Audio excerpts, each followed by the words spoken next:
Hi folks, well I'm out here in the garden, one of my gardens, my smaller one. I know I haven't talked much about doing anything in the garden yet other than showing you previously the plantings in the house. But I have done a little bit of work out here. It's been pretty wet so far this year, so I haven't been able to do much in the dirt yet.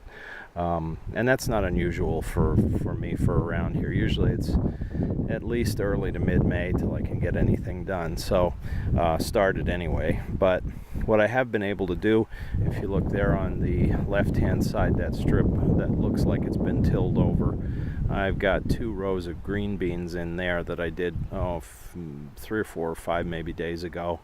And then over in this side of the garden, I did till this area. The upper half of that has 4 half rows of sweet corn in. It's a new variety that we're trying this year called Temptation. It's a bicolor. So we'll see what happens with that. Once that germinates, then I'll plant the second half of the 4 rows in this side. What I wanted to do tonight and show you is I want to plant some potatoes. What you can see here in this bowl are actually seed potatoes. Now they don't normally look like this. I've sliced them up, and typically what they tell you is with seed potatoes, they're the potatoes that have what they call the eyes on them, the little sprouts. You know, when you get potatoes and you keep them in a bag in your kitchen too long, they start to go bad and they get eyes on them, you throw them out, or they actually sprout like this. But these are seed potatoes I bought at Tractor Supply, and it's later in the year to buy them. That's why they're so sprouted like they are. It's time to get them in the ground. These are Kennebec potatoes. I've never tried these before. I've planted Yukon Gold and also russets. So this is a new variety. And basically what I'm going to do, or have done here, is, let's keep it this way. I don't want to go too funny for you. I've dug a trench. I had tilled through this area here to loosen the soil down a good 6-8 inches. And then I've dug a trench here with my hoe. And what I'll be doing is I'll be planting the potatoes, the potato sections. I've sliced these up, trying to keep at least 1 good eye, if not 2 eyes, in each section. And you can do that with seed potatoes. You don't need to throw the whole potato in the ground. You can cut it into pieces. If these were a bit fresher, they might have had more eyes on them, and I could have actually cut them smaller and still got good plants out of it. But I was at least able to cut most of them in half to get 2 for 1. So what I'm going to be doing is I will put these in the ground maybe about every 12 inches, and then I'll cover them up, of course, but I'll also mound the dirt up on top of them so that they're buried a good, maybe 6-8 inches deep here. And then what I will continue to do throughout the summer is, when the plants do germinate, when they come up through the ground and start growing up, I'll continue to hill up the dirt on either side until I get a mound that's maybe, I don't know, 15, 18 inches high. Because the potatoes actually don't grow all the way down at the bottom in the roots. They're sort of in the middle of the plant. They don't grow on the surface. What you see on the potato plants that look almost like little green tomatoes, those obviously aren't the potatoes, but that is the fruit of the tomato or potato plant, excuse me. But what you're getting here are the legumes in partially in the stems and the root system is what we eat. So what I need is a nice soft dirt mound for them to grow. You want the potatoes to be able to have room to expand and get larger. If you put them in soil that's too stiff or too rocky, it's going to impede the growth. So that's what my goal is. Now, one of the other things that you notice here, it's cloudy out. In fact, I think there's a storm coming shortly, so I want to get these in the ground now. You do not want to plant your potatoes or harvest your potatoes in full sunlight. There's something in the chemistry of the potato that when sunlight hits it, it causes a chemical change.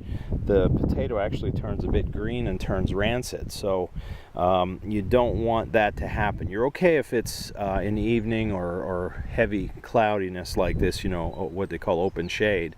You're okay, but if direct sunlight hits them, that's not good for them. So you don't want to do that. So keep that in mind if you're going to plant or harvest them. And that's why you should keep your potatoes away from the sunlight, even in your house, either in a place where it won't get direct sunlight, or even in a dark cellar, whatever, where it's a bit cooler, they'll keep longer. So That's just a tip that I was taught and still try to do when I'm planting or harvesting them. So here is basically what we're going to do. If I can do this one-handed here. I'm just going to grab one. You can see the sprouts on it. I'm just going to lay it right in the trench like this. I'm not worried about the sprouts. They'll come up on their own. And again, normally they wouldn't be here. And then about every foot or so, I will put one of these in the ground. Just like that. And I'll go down the row. And then I'm just going to take my rake here. Again, if I can do this one-handed to show you. And then just cover them over. Now I'm going to have to do this two-handed because I got to mound that up as best I can. But you want them down deep. It's not like seeds where you're only going down a ½ inch or an inch. You want them down a good 4 to 6 inches below ground level so that they root well, and then also you have to keep hilling them up so that you get a good space in there for the potatoes to grow. So fresh potatoes dug out of the garden taste great. They're so much fresher than what you get in a store usually. And these won't take all that long. It'll be midsummer, I think, till they're about ready, maybe July. But see, what you can do with potatoes is you can keep them in the ground, and the way that you can tell they're ready is the green plant that comes up, the potato plant that comes up, eventually that stalk turns brown and dies. When it's completely dead, then you know the potatoes are ready. They've grown as much as they're going to grow.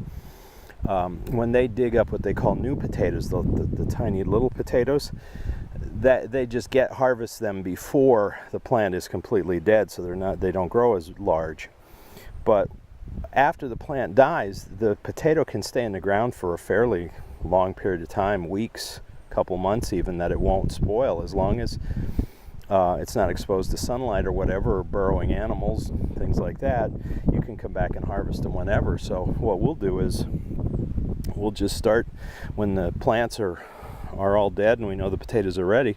We'll just dig up enough at a time for a meal, and then just keep working down the row through the course of several weeks, eating the fresh potatoes like that. So that's something that's easy for you to do. I know potatoes are really cheap to buy, and maybe it's almost a waste to try to grow them, but they do have a good flavor if you can get them fresh like this. Plus, there's that satisfaction of growing your own food too. So we're on the front end of doing this. Hopefully I'll be able to give you a report later in the summer how they're doing, and then when we harvest them. But for right now, we've got a garden that will have at least 3 things in it: beans, corn, and potatoes so far. So hang in there. We'll keep updating you as we add more to this and the other gardens as well. Thank you for watching. Please subscribe to our channel.